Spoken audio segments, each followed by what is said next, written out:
We've got the Eight of Cups, and then we've got Knight of Swords, Knight of Cups, Queen of Cups, and King of Swords. Interesting how there are a bunch of swords here and just two cup cards. Biggest message is that the recent events in your life have triggered your abandonment issues very heavily. I feel like, of course, this was another person, so this was like a maybe a dating situation, whatever that may be, family, dating, career, professional life, friendship breakup, whatever. The issues have been triggered. But what the universe is trying to tell you from this is that the intensity at which you feel this abandonment is not as intense. I hope I said that right. But yeah, the level at which you're feeling this abandonment wound, like you're shattered, you are broken, you don't know, that it's not that intense because you have been through this before. Now I know, which in a way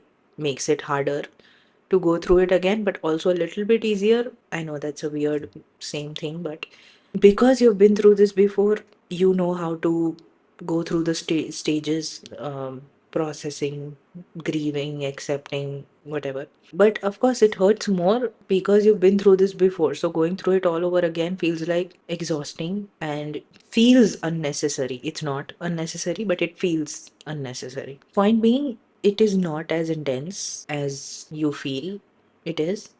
This is not to demean what you're feeling, but more so to make you see this from the universe's point of view. We have the Knight of Cups here, the bright light in the middle of the storm.